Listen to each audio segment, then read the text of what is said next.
Hello, my friend, and welcome to Pro Wrestling Daily. My name is Aaron Mashpitz. Let's talk about WrestleMania 42, Night 1. Now, I'm still trying to sort of think about whether I like the show or not based on watching it, based on what's happening on X, based on what's happening on the internet wrestling community, based on what my friends are texting me. But I watched the whole Night 1 of WrestleMania 42, and here are my absolutely honest thoughts. I thought the show started off great. John Cena seemed absolutely for real, like kind of touched and emotional to be there. He's kind of the perfect host. He's John Cena. You know, he said the build up to WrestleMania was polarizing, and that's why John Cena's there, right? Let's go Cena. Cena sucks. But he seemed legit moved and touched to be there. That was awesome. I thought the I Show Speed, Vision, Usos, LA Knight match was the perfect match to open the show.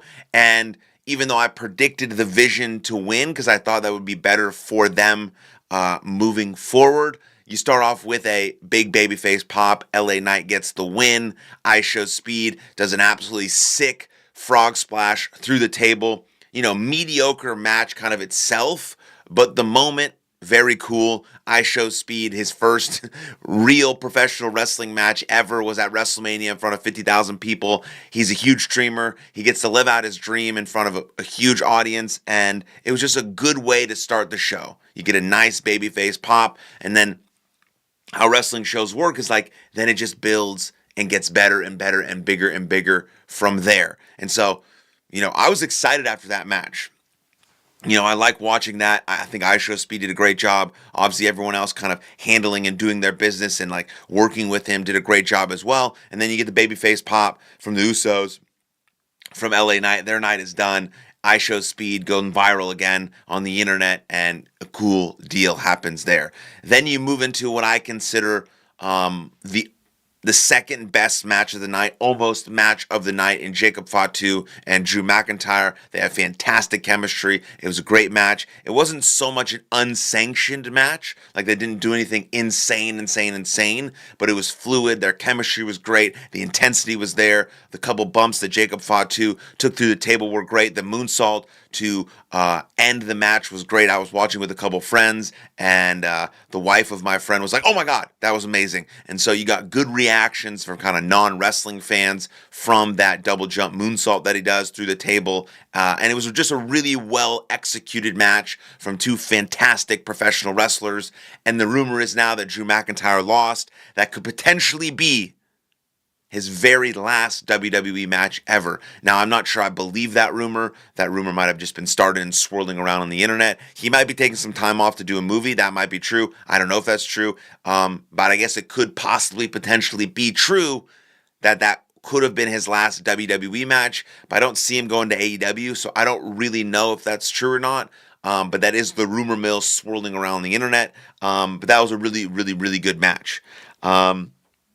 And then you go into the women's tag team match. The match itself was fine. I predicted it would be the worst match of the night, and it was. Not simply because it was bad. It was actually much better and more executed. Betterly executed? No. More done. Geez, I can't speak now. It was better executed than I thought it would be. But this is really more about the moment than the match, right? It was about Paige returning. It was about Paige winning. And it was about Paige and Bella winning the tag team titles. I think I still would have liked the Kabuki Warriors to replace the Bella Twins, and then have that match, and then maybe have Lash Legend and Nia Jax retain, because I think the Kabuki Warriors deserve to be on WrestleMania. And then you introduce Paige, you bring Paige back at some point, maybe in night 2, maybe in a title match, maybe something like that. But that's not what they did. I mean, it shocks me that Io Sky, Kairi Sane, and Asuka are not on WrestleMania, even though they've devoted good time to that feud. And Carmelo Hayes, of course, as well. But that is what it is. Paige comes back, has a great match. Not a great match. Has a match. Has a great moment, and now we'll see what happens moving forward if they can actually capitalize on Paige. Then I believe we had Becky Lynch and AJ Lee, which this match actually was much better. Was much better than I thought it was going to be. This was kind of their best match. Now, all of the matches were quite short. Now, I don't know if that's a big deal or not. I thought some of the matches could have went a little bit longer. I didn't mind. I think Jacob and Drew was about 14 minutes. I think the beginning first match was about 8 minutes. I think at WrestleMania you can extend the match times a little bit because it's a 3.5 hour show. There was obviously way too many commercials. It was fucking ridiculous. It seemed like they were giving us a break from the commercials with wrestling, not the other way around. But I thought Becky and AJ was their best match for sure. They had their best chemistry. Becky Lynch is now the Intercontinental Champion, and hopefully now we see Becky Lynch versus Jessica Carr. There's going to be some sort of blow off between Becky and Jessica Carr now that they kind of have a feud. Don't know if Jessica Carr is going to wrestle or have a wrestling match. I don't know what we're going to see with AJ Lee. But that was their best match for sure. Again, a short match. I didn't mind that match being short. I didn't mind the Fatal 4-Way match being short. But yeah, fine. Nothing to, steal the show about, but a fine match. And then you go into the match of the night, which is Gunther versus Seth Rollins. Match of the night by far, not even close. Well, Jacob Fatu and Drew McIntyre was close. It was a good match, like a really good WrestleMania match. But the intensity of the graps, the return of Braun Breaker, which I predicted on this show, made Gunther versus Seth Rollins the match of the night by a long shot. Again, not by a super long shot, but long enough to call it a long shot. You get what I'm saying to you right here, right now on this show. But Gunther and Seth Rollins deliver. Gunther picks up a win at WrestleMania. He makes Seth Rollins tap out, which is good. He needed to kind of revamp his WrestleMania aura. Hopefully then he's going on to something bigger and better because we know that Seth Rollins and Braun Breaker will feud now.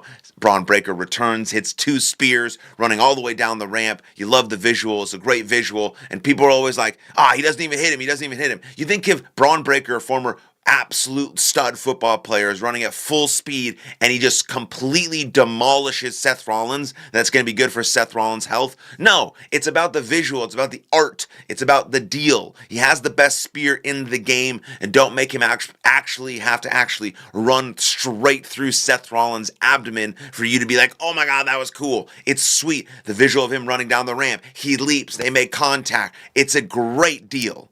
It's a great thing. And so I'm pumped Braun Breaker is back. He looked great. He looked jacked. He looked fired up.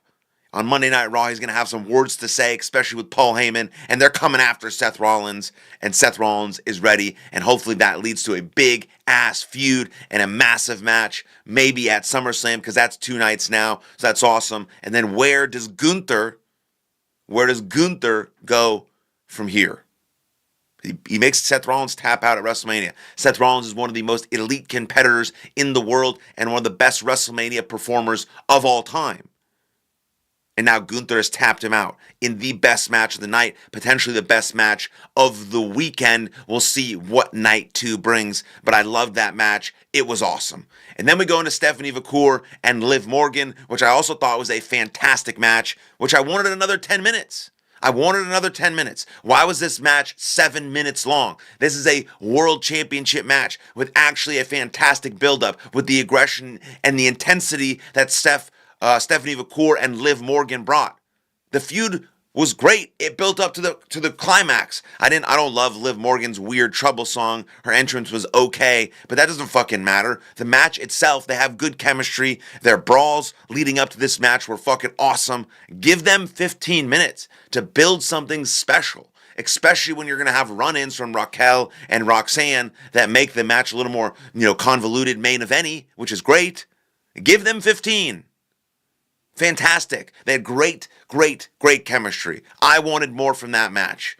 And I'm disappointed in WWE for not giving me 15 minutes of that match at least. But Liv Morgan wins with the help of Raquel and Roxanne. Dominic Mysterio was out there. She's the new women's world champion, which I think is the right choice. But again, that match could have been 15 minutes easy. That was the best women's match of the night and maybe the 3rd best match of the night. Maybe 4th best match of the night. Doesn't really matter, match of the night, whatever. Gunther and Rollins were the best, but I did really enjoy watching Liv Morgan and Stephanie McCool, and I wanted more. And again, that was easily the best women's match of the night, better than Becky and AJ, and certainly better than the Fatal 4-Way, even though the moment with Paige was really cool. And then we go into the main event. Randy Orton, Cody Rhodes. Cody Rhodes' entrance was the best entrance of the night. It was awesome. Cody Rhodes' different stages of his career, fucking really cool. Love that. Randy Orton's entrance was fine. Pat McAfee was kind of whatever. It's just strange for him to walk out by himself when like Randy Orton and him are fucking, they're boys. But obviously they're not boys. This match was kind of confusing, right? So from the jump, Pat McAfee and Randy Orton jumped Cody Rhodes. Then it gets turned around. Then Jelly Roll puts Pat McAfee through a table with an elbow drop. And then you see Pat McAfee get carted off. And then the match kind of restarts. And then you see Randy Orton get injured or kind of tweak his back. And then you see Cody Rhodes basically work as a heel the whole time, kind of grounding and pounding Randy Orton's back. And then you see Randy Orton make a babyface comeback. And you think, oh, are we going to have a double turn? What's the status here? And then they go into some other stuff. And then Orton starts bleeding. Like, oh my God, he's bleeding everywhere. And then it just gets more and more confusing. Then Orton's RKOing the ref. And then Pat McAfee comes out. Then he hits an RKO on Pat McAfee.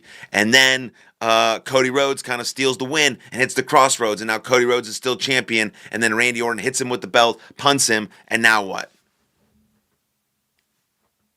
Because Pat McAfee said if Randy Orton loses, you're never, ever, ever, ever going to see him in WWE ever again. Is that true?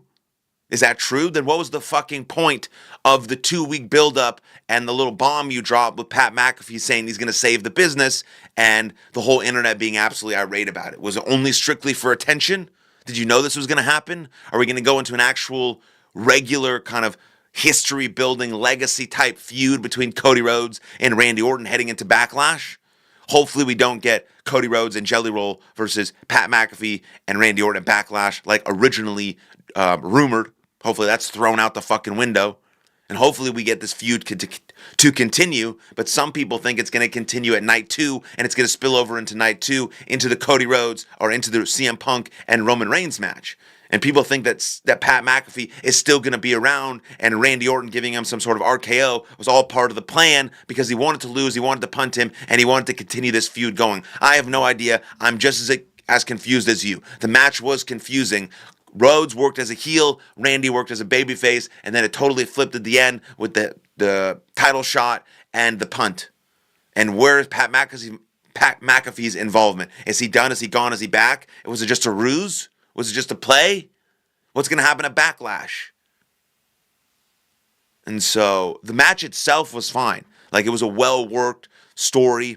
The psychology of the match was great. Obviously, Randy Orton and Cody Rhodes are two of the best in-ring performers. So, like, that was fine. But, like, the whole outside of that was kind of confusing about what direction they're trying to go into. And it didn't feel like the main event of a WrestleMania. The whole show didn't really feel like a main event or didn't really feel like WrestleMania. It felt like another PLE or a random Saturday night's main event, and I didn't have that feel. So hopefully night 2 has that feel. I also think the commercials fucked it. I think ESPN is a bad place to host WrestleMania, but that is what it is. And so there was a bit of confusing pieces to that WrestleMania main event, to that Cody Rhodes, Randy Orton match.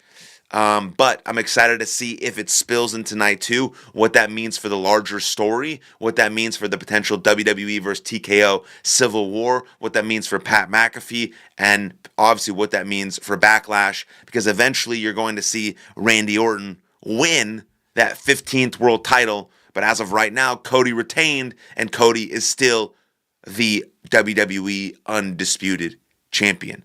So let me know what you think of WrestleMania 42 Night 1, your reactions in the comments down below. Those are my reactions. I'm ready for night 2. Let's fucking go. Like this video, subscribe to the channel, and I'll see you guys next time. Lots of love. Cheers.